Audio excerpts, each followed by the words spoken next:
So நடுவர் அவர்களுக்கு வணக்கம். இங்கே வந்திருக்க எல்லாருக்கும் வணக்கம்.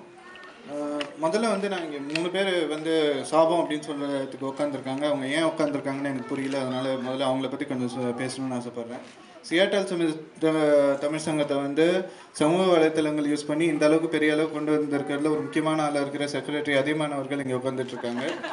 அப்புறம் வந்து நம்மளோட டெக்னாலஜி ஹெட்டு, அதாவது இப்போ போன வாரம் தான் பேசிக்கிட்டு இருந்தோம், நம்ம ட்விட்டரு இப்போ எது புதுசாக வந்தாலும் அதை நம்ம யூஸ் பண்ணி இன்னும் மக்களை கவரணும் அப்படின்னு பேசிக்கிட்டு இருந்தோம். நம்ம டெக் ஹெட்டு குரு வந்திருக்காரு. அப்புறம் வந்து பார்த்திங்கன்னா அமேசானில் தான் நம்ம முதல்ல ஒரு சமுதாயமே வந்து ஒரு பொருள் எப்படி இருக்குது அப்படிங்கிறத சொல்லி அதை நம்ம தெரிஞ்சுக்கிட்டு வாங்குறதுக்கு கற்றுக்கிட்டோம். அந்த மாதிரி ஒரு கம்பெனியில் வேலை பார்க்குற நம்ம ஸ்ரீனிவாஸ் வந்திருக்காரு. இவங்க 3 பேர் இங்கே உட்காந்துருக்காங்க. எதுக்கு சத்தியமாக புரியல எதுக்காக வந்திருக்காங்க அப்படின்னு பார்த்தீங்கன்னா 4 பேர் கூப்பிட்டு ஒரு கேக்கை வெட்டி கொண்டாடி முடிச்சுருவோம். இப்பயும் அதுதான் பண்ணுறோம். ஆனால் வந்து நம்ம ஃபேஸ்புக்கில் போய் பார்த்தோன்னா ஒரு 100 பேர் நம்மளுக்கு வந்து ஹாப்பி பர்த்டே அப்படின்னு விஷ் பண்ணுவாங்க. சரி, இதில் என்ன பெரிய விஷயம் இருக்குது அப்படின்னு நம்ம யோசிச்சு பார்த்தோம் அப்படின்னா, என்னைக்கோ பார்த்த 10 வருஷத்துக்கு முன்னாடி பார்த்த ஒரு ஃப்ரெண்டு வந்து நம்மளை பற்றி ஒரு செகண்ட் யோசிச்சு நம்மளுக்கு வந்து விஷ் பண்ணுறான். அதை பார்க்குறப்ப நம்மளுக்கு ஒரு சந்தோஷம், அந்த நினைவுகள் வருது. இந்த மாதிரி நினைவுகளில் மூழ்கிறது வந்து வரமா சாபமா அப்படிங்கிறது நீங்கள் கொஞ்சம் யோசிச்சுக்கோங்க. அது மட்டும் இல்லாமல் இப்போ மக்களுக்கு சக்தி அப்படிங்கிறது வந்து ரொம்ப அதிகமாகிடுச்சு. அது நம்மளே கூட உணரல. இன்னைக்கு வந்து ஆம் ஆத்மி பார்ட்டி அப்படிங்கிறது வந்து ஒரு சாதாரண ஒரு ஆளை ஆரம்பித்து டெல்லியில் கோட்டையில் வரைக்கும் கொண்டு போகிறதுக்கு வந்து சோஷியல் நெட்வொர்க் தான் ஒரு பெரிய காரணமாக இருந்திருக்கு. மார்க் ஜுக்கர்பர்க்லேருந்து சச்சின் பன்சல் வரைக்கும் நெட் நியூட்ரலிட்டி பற்றி நம்மள்கிட்டயே சொல்லி நம்மளே வந்து நீ சொல்கிறது தப்புடா அப்படின்னு அவன்கிட்ட கேட்க முடியுது அப்படின்னா இது வந்து நம்மளுக்கு சோஷியல் நெட்வொர்க்கிங் கொடுத்த பவர் தான். இதை வந்து நம்ம மறந்துடக்கூடாது. முன்னாடிலாம் ஹவுஸ் ஒய்ஃப் வந்து அவங்களோட டேலண்ட்டை வந்து 4 செவத்துக்கு மட்டும்தாங்க தெரிஞ்சுது. இன்னைக்கு பார்த்தீங்கன்னா யூடியூப்ல வந்து அவங்களோட சமைக்கிற வீடியோவாக இருக்கட்டும், கோலம் போடுற வீடியோவாக இருக்கட்டும், உலகத்துக்கே அவங்களோட டேலண்ட் தெரியுது. ஒருத்தவனோட திறமையை வந்து வெளியில கொண்டு வரதுக்காக நம்ம மூழ்கிறது வந்து சரியா தவறான்னு நீங்க கொஞ்சம் யோசிச்சு பாருங்க.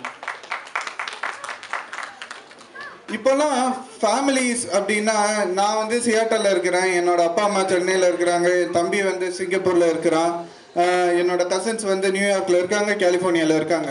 ஆனால் நாங்கள் எல்லாருமே சேர்ந்து வாட்ஸ்அப்பில் அப்பப்போ பேசிக்கிட்டு இருக்கோம்.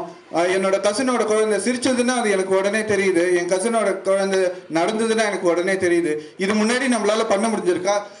நம்மளோட குடும்பத்தோட அதிகமாக நினைக்கிற முடியுது இப்போ அப்படிங்கிறதுக்கு வந்து இந்த சோஷியல் நெட்வொர்க் தானே காரணம். இது என்ன வரமா சாபமா அப்படிங்கிறது வந்து நம்மளுக்கு கண்டிப்பாக தெரியும். இது நான் சொல்லணும்னு அவசியம் கிடையாது. சரி, அதை விட்டுருங்க. இப்போ கல்யாணமே பல பேர் வந்து மேட்ரிமோனி வெப்சைட்டில் பார்த்தாங்க பண்ணுறாங்க.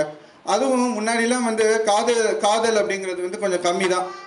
அந்த அளவுக்கு வந்து நம்ம கார்த்திக் மாதிரி நவரசம் பண்ணிட்டு இருக்கிறவங்கலாம் கொஞ்சம் கம்மி தான். முக்கால்வாசி பேர் பார்த்தீங்கன்னா நம்ம இதயம் முரளி மாதிரி பூவை வந்து பாக்கெட்டில் வச்சுக்கிட்டு தான் சுற்றிட்டு இருந்தாங்க. ஐ திங்க் இதை பார்க்குறப்பயே உங்களுக்கு தெரியுது, நிறைய பேர் கையும் தட்டுறாங்க. இந்த மாதிரி இருந்தவங்க இப்போ பார்த்தீங்கன்னா ஒரு பொண்ணு ஃபோட்டோவை போட்டால் லைக் பண்ணுறான், அப்புறம் இது மெசேஜ் பண்ணால் வந்து உடனே கமெண்ட் பண்ணுறான், அப்புறமே பார்த்தீங்கன்னா அதுக்கு லைக் வந்தது, அந்த ஃபோட்டோக்கே லைக் வந்ததுன்னா யூ ஆர் வெரி பியூட்டிஃபுல் அப்படின்னு கமெண்ட் பண்ணி இன்னும் காதலில் மூழ்கிறாங்கங்க. காதலில் மூழ்கிறது என்ன வரமா சாபமா அப்படிங்கிறது எனக்கு கண்டிப்பாக நீங்கள்லாம் யோசிச்சு உங்களுக்கு புரியும். சரி, அதை விட்டுருங்க. இப்போ வந்து அறிவு அப்படிங்கிறது வளர்கிறதுக்கு ஒரு முக்கியமான காரணமாக இது இருந்திருக்கு. விக்கிபீடியாவில் நம்மளுக்கு தெரியாத எத்தனை விஷயத்தை பார்த்து கற்றுட்டு இருக்கோம். அது அறிவை வளர்க்குறதுக்காக நம்ம மூழ்கிறது வந்து வரமா சாபமா அப்படிங்கிறது வந்து கண்டிப்பாக சந்தேகமே கிடையாது, வரம் தான். சரி, அதை விடுங்க. அது மட்டும் இந்த மூழ்கிறது அப்படிங்கிறத பற்றி கொஞ்சம் யோசிச்சு பார்க்கணும். கல் அப்படிங்கிற ஒரு முத்து அப்படின்னு இருக்குன்னு வச்சுக்கோங்களேன். அது வந்து தண்ணிக்குள்ளே தான் இருக்கும். நீங்கள் மூழ்கினா தான் முத்தை எடுக்க முடியும். இவங்கெல்லாம் கரையிலே உட்காந்துக்கணும்னு ஆசைப்பட்றாங்க. நம்மெல்லாம் சேர்ந்து மூழ்கி முத்தை எடுக்கலாங்க. கடைசியாக நான் சொல்ல விரும்புகிறது ஒன்று தான் முக்கியமாக.